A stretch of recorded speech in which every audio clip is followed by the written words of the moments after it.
cancer survivor for 1 year. I was diagnosed a year ago, not 2. So sorry about that, Patricia. But I just want to get the record. So as you may have gathered from the invitation, I'm here to talk sort of 2 purposes. One as being a young adult cancer survivor patient, and the other is to sort of talk about my trip, which sort of used to kind of commemorate and be part of the healing process. Before I do that, though, I want to take the opportunity to thank all of the administration and the doctors from Providence and Children's Hospital Los Angeles for giving me the opportunity to share with you guys. It's really nice that I had this opportunity. When I was first diagnosed, probably the scariest thing that I had to do right away was share and tell my parents that I had cancer. And I started shaking when I had to tell them. But I have to say that every time I share that with people, and it's gotten so much easier because the response has just been really positive and overwhelmingly supportive, to the point that I am here with a room full of complete strangers to tell you about my testicular cancer. Now, it's true that we have an ulterior motive for this, but I really do want to say thank you, in particular to Teresa, for giving me this opportunity to share, because sharing really is a huge part of the healing process. And it may not seem like it, but this is a large part of the healing process for me, being able to be here tonight and tell you about that. So, in the spirit of sharing, I have a story for you guys. It's one of my best cancer diagnosing stories. It's not one that I share very often. So, when I was diagnosed, I was supposed to go to Wesleyan, Connecticut for my brother's graduation. He's about 4 years younger than me. And I was supposed to go to the graduation and have a good time, and then go up to Hanover and visit somebody who I kind of just met at Dartmouth and go climbing with this individual. This individual also happened to be a very smart and capable and attractive young woman. And she was just an acquaintance. I didn't really know her that well. I sort of climbed with her once or twice before. And she was like the 5th person that I had to tell that I had testicular cancer. And that really wasn't super exciting for a number of reasons. But she was great. She was like, "This is really, I'm so sorry, anything I can do. And as soon as you're better, like, I promise I'll come rock climbing with you wherever you want." And she did. About 5 months later, we went rock climbing in Yosemite. Anyways, I got off the phone, and a couple hours later, I got one of the better emails that I've ever gotten.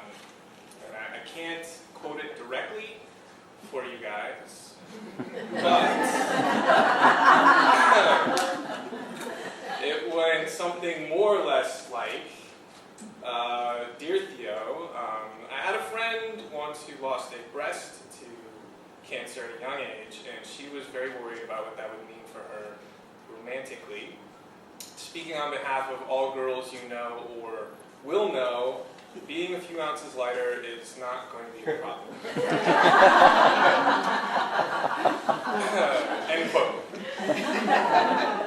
And I have to say that it was a weird email to get, but it was also a wonderful email to get, mainly because I hadn't even really thought about that. I'd only been dealing with that for about a week, and as strange as it might sound, like, that really wasn't on my mind. But getting an email like that from somebody like that really kind of made my life so much easier. Like, I didn't really worry about that from that point on, and that made a big difference. And sort of what I'd like to really take away from that, and what I've really come to appreciate, is that, when things go wrong, when chips are kind of down, you really lean on your friends and family, and everybody expects that. And I have my friends and family here, and without them, like, it would have been so different. But often, mere acquaintances or total strangers can have just as big an impact on your life. And this person did, and she ended up becoming a fairly good friend. But at the time, I didn't know her that well, and it's those acts of kindness that you get from people that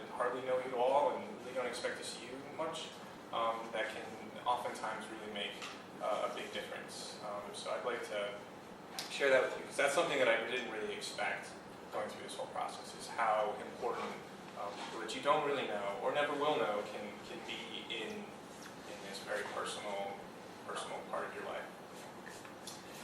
All right, so to commemorate being cancer-free for a year, I don't ride bicycles, I climb mountains, so I decided to try and raise money and awareness just amongst my friends and family by hiking the John Muir Trail.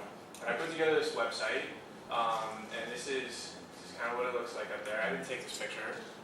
This was part of my marketing material. I had a nice quote by John Muir.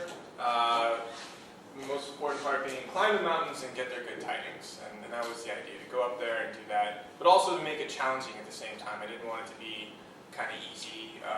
I'd spent some time in the mountains before, and kind of taking a long time to do it would have been really fun, but I wanted it to challenge me both mentally and physically. So I said, I'm going to hike this whole thing in 10 days, which was a little ambitious, I'm not going to lie. That comes out to about 22 miles a day. The more important thing being the elevation gained and lost. So this was on the invitation, but as you can see, you start at 4,000 feet, and then you just kind of go up and down every day. Like up to 11,000 feet, back down 8,000 feet, up to 12,000. And it just kind of keeps going, as you can see. Right, so that was the idea. We were going to do that. And then I sort of wrote up kind of like my story and kind of sent this out to all my friends and family, and my mom sent it out to her friends and family.